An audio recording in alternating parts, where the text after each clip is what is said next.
first panel this morning is here to talk about the consumerization of IT.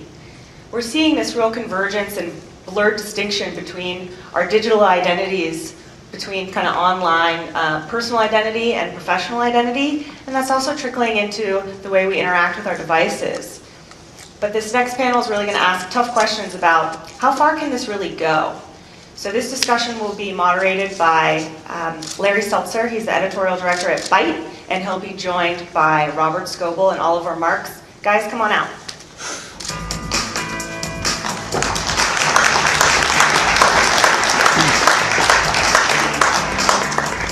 Hello.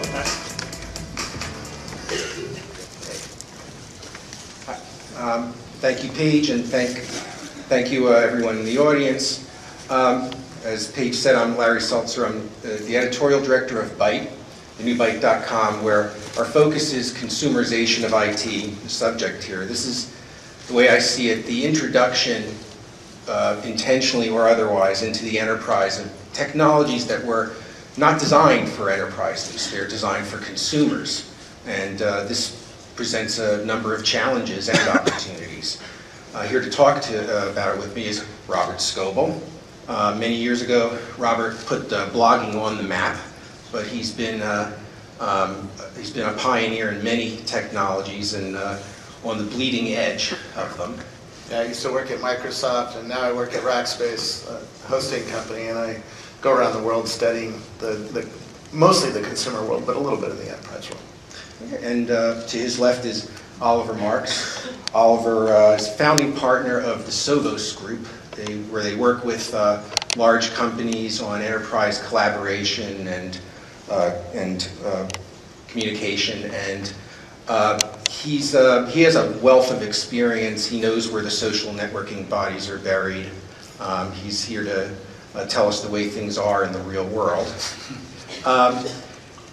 One thing, I've seen a lot of iPads at this show, and I'm a security guy. I've spent the last 8 or 9 years focusing on security, and most of this consumerization stuff just scares the daylights out of me instinctively. I know it's not a practical position to resist it too much, but we still see all kinds of situations that are just not really ready for prime time from an enterprise management and security standpoint. Let's say you're rolling out 1,000 iPads to your company. Your users then have to go onto iTunes, to the App Store, to get their apps. It's just not really the way things are properly managed in an enterprise. Is this sustainable?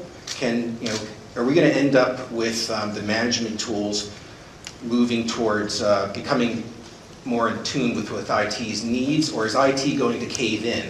I think IT is going to cave in. I work at an enterprise with 4,000 people, and those people have never seen my iPad or have seen my iPhone. So the end users at a company are bringing new technologies into the company, including the CEO, by the way. I was at the World Economic Forum, and every CEO in the world has his own iPad and brought it in, and I'm sure that the IT management did not appreciate that.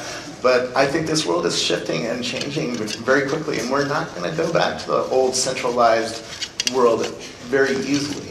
It's going to be hard for me to get convinced to connect my iPad to a system that's going to screw with my experience in some way on my iPad.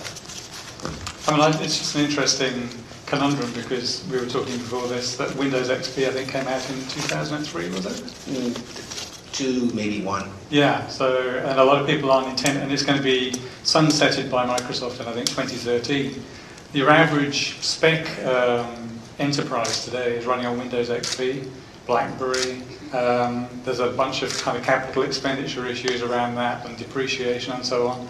And people just don't see inside companies, those were the plans they made years ago. They don't see why they should change those.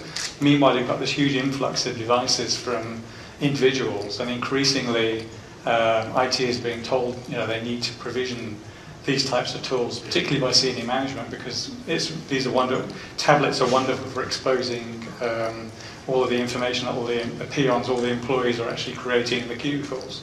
There's a huge kind of almost sort of battle of the ages here. But the reality is technology moves so fast now. Windows XP, ironically, to your point, Larry, is fit for purpose in terms of security, just as archaic browsers are fit for purpose in terms of security. But are they good enough for this very rapidly changing world? Yeah, at Rackspace we made iPad apps so that people can start up servers right from their iPad without going through IT. Right. Right. Now you can build infrastructure just by clicking on your iPad.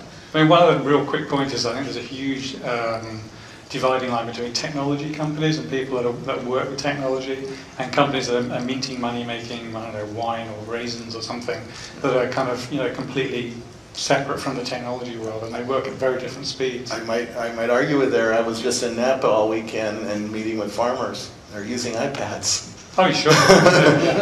Because one, they're low cost. Yeah. Two, they're easy to use. Three, they don't have the maintenance crap that Windows has. Right. Well, there are some companies that have, People up here recognize that, right? I used to work in Microsoft. I just, I'm glad not to be in that world anymore. There are companies that have more of a reason to resist, I suppose. I mean, very often I hear in the examples used for consumerization and social networking, you hear the financial and healthcare companies. And it strikes me that these are, we want to talk about them because they affect everybody, and they're also kind of controversial. But they're also probably the two most regulated industries in the country, and it's hard for, it would be irresponsible for a company like that to say, okay, we're just going to change the way we do business. We're going to flatten out the management. We're going to democratize the process. I don't know whether the regulators or your stockholders would have you in court first. This is a big concern. At Rackspace, we just decided between Yammer and Salesforce Chatter, and one of our concerns was, wait a second, Salesforce is a potential competitor of ours, and really is a competitor in some ways.